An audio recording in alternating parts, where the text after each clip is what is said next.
as far as our religious maturity is concerned, every one of us should see ourselves next year, from this Ramadan to next Ramadan, or what Ramadan's already over. So this December to next December, this winter to next winter, how am I going to be a better Muslim?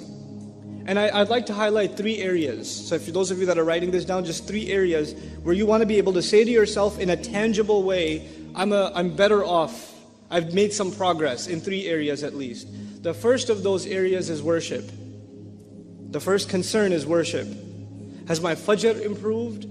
Am I making Isha and Fajr at least on time perfectly? The guys, am I waking up for Fajr and making it to the masjid? Make it a goal. Maybe you're not doing it every day, but set a goal that you're going to accomplish that this year. More and more and more, you're going to be able to get it. I'm going to go to sleep earlier. Oh my God, youth, you can't accomplish anything in life if you don't go to sleep early. I'm telling you, those deep conversations you have over hookah at night? Yeah, that's not reviving the ummah. Let me just tell you now. That was deep, bros. Good talk, good talk. Then you wake up at 10 a.m. to pray Fajr. The ummah sure gonna revive through that. There's some deep discussions last night over some shawarma and some hookah. Go to sleep on time. Go to sleep on time. Wake up early. Get your Fajr right. Get your Quran in the morning. Inna Quran al-Fajri kana mashhudan. Get your Quran in order. We talk about changing the world. We can't even change our day yet. We can't even change our day yet. When you change your day, then you can change your year. That means you can change your life. But you start with your day. There's a daily goal. My mornings have to become more productive in terms of worship. In terms of worship. Part of worship I would include, especially those of you that are people of vision, your vision will come, your inspiration will come with the Quran. And the Quran has to be in your heart. You have to have a project of memorizing as much Quran as you can. As little at a time as possible. If you can handle more, take on more. But every day, Fajr and a little bit of memorization, a little bit of recitation, and that's what starts your day. And I can guarantee you, if you do that in your life, even if you do that this week once, if you do it once, you will notice the difference the rest of the day. You will notice that day has more barakah in it, you're getting more accomplished.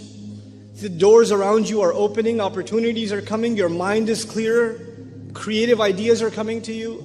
You'll see Allah brings those blessings to you, opens those doors that are otherwise closed. So the first of how many areas did I say? I said 3 areas, and the first of those areas is worship. That's the first area I'm going to improve in. The second area that you really have to work on, that you really, really have to be concerned with, is knowledge. And how am I going to grow in my knowledge this year? And by the way, I separate knowledge from worship. I separate the two. Because some people focus so much on knowledge and their worship is terrible. They don't worship. They think their knowledge is compensating them for it. So they're studying lots of tafsir and they know a lot of tajweed, but they don't even pay attention in salat. I mean, what are you doing? What's that knowledge for? I'm mentioning these things in priority. First thing was worship. The second thing is knowledge. And I don't mean become a alim and get a degree in sharia. Those of you that want to do that, congratulations. I'm talking to everybody here. Not everybody here is going to be a mufti or a alim or whatever. But you have to be educated Muslims. You have to be, there needs to be some minimal level of education in your Islam. And my recommendation for you for that is that by the end of the year, the coming year, you've studied at least a couple of things. You've studied the seerah, the life of the Prophet ﷺ, once. And you should do it every year once. And actually you should read a different source on the seerah every year for the next few years. And really study it. So if you take one book don't ask me which book you should read on the seerah, read all of them. But take one at a time. Take one and go through it 1 year. Then go again to the seerah again another year. Then again another year. And you know what? Because that is the life of that man sallallahu alaihi wasallam is our vision, is our inspiration. So you have to keep going back to it.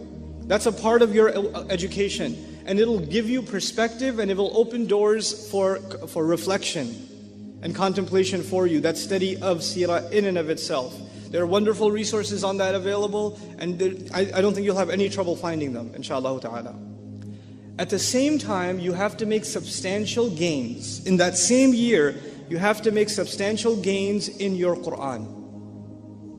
I'm still in the area of knowledge. First area was worship, second area is knowledge, right? In this knowledge, you have to make some substantial gains in your Quran, which, let's just say you decided this year you're going to try to memorize, I don't know, Surah Al-Kahf, let's just say. So you set a goal. For this year, I'm going to memorize Surah Al-Kahf. That means I'm going to memorize it, I'm going to study its tafsir, I'm going to read it in translation, I'm going to try to understand every word in its vocabulary. If there's a lecture series on Surah Al-Kahf, if there's a tafsir available on Surah Al-Kahf, if there's an article and paper on Surah Al-Kahf, I'm going to take it and I'm going to consume it. This is Surah Al-Kahf year for me. Next year might be Surah Al-Rahman year. The year after that might be Surah Al-Baqarah year. I don't know. Maybe it's a couple of surahs a year. But every year you make a substantial gain in your Quran. Tangible. And don't just say, I'm going to study the Quran. Don't do that. And don't just pick random passages. Take a surah, take a couple of surahs and focus.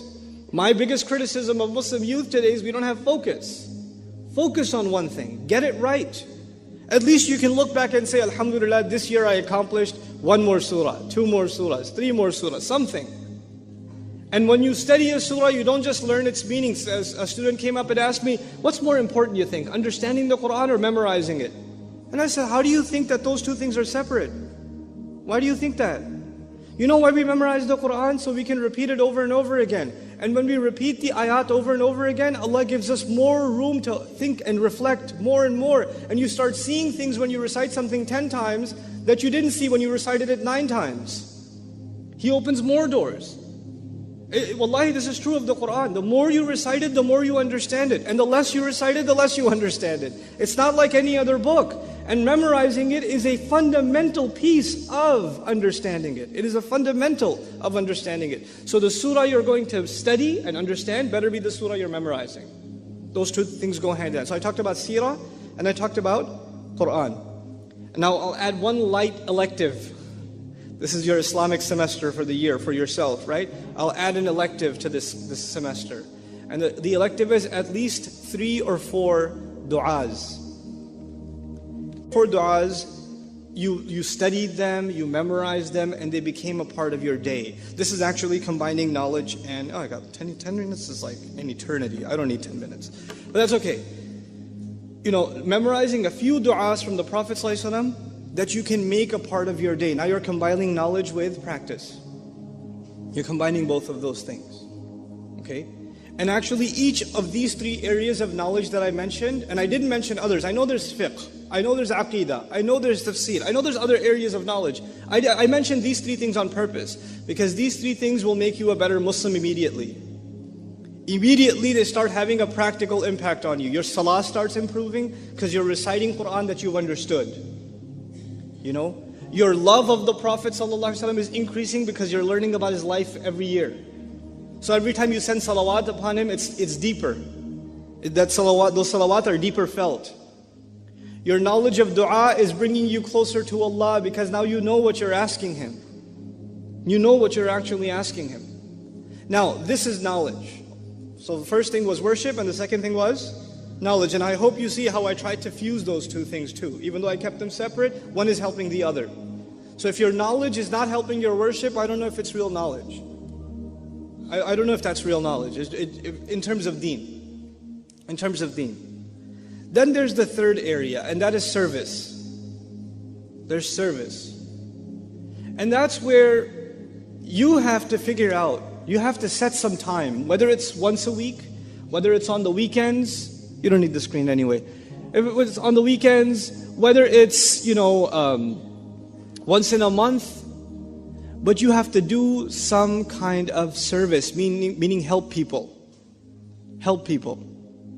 And that doesn't mean that you necessarily have to do this under an Islamic banner.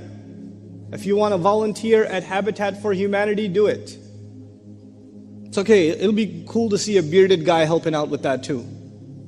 It'll be cool. We don't have to do things under our own banner. Good causes are good causes. Whether Christians are doing them, Jews are doing them, the Gates Foundation's doing them, it doesn't matter. If it's a good cause, you can be a part of it. And actually, personally, I recommend Muslims to be part of good causes that are run by non-Muslims so they get to see that Muslims care too. And it gives them an opportunity to ask Muslims questions about Islam. It gives them that opportunity. So volunteer, help out, be part of something you feel passionately about. And just do that for yourself. Don't publicize it, don't tweet about it. Just helped out, volunteered today. Feel really good, alhamdulillah. Humble brag. Like, don't do that. Just do it for yourself. It will make you a better human being.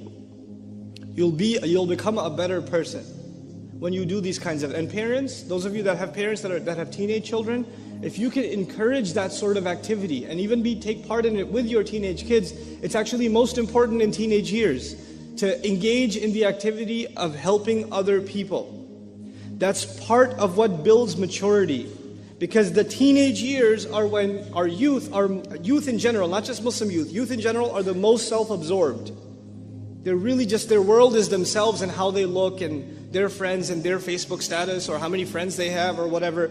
That stuff becomes really important to them at that age. They become very petty. And if you can pull them out of that mindset at that age and make them care about things beyond themselves, helping other people, seeing what suffering looks like and helping with that, you know. Like recently, for example, with the disaster of the storm that hit and all those people in New Jersey and New York and all of this is not too far from you guys. If you did a weekend trip every weekend with the Red Cross or anybody else, and you went and just helped out people whose homes are destroyed or there's a tree in their driveway or something, and just went and helped and came back. If you just did that, I'm telling you, it will bring you closer to Allah like nothing else. You do these three things and you've at least met the foundational goals to do great things in life. This is not your goal. These are the things you've met so you can actually achieve goals.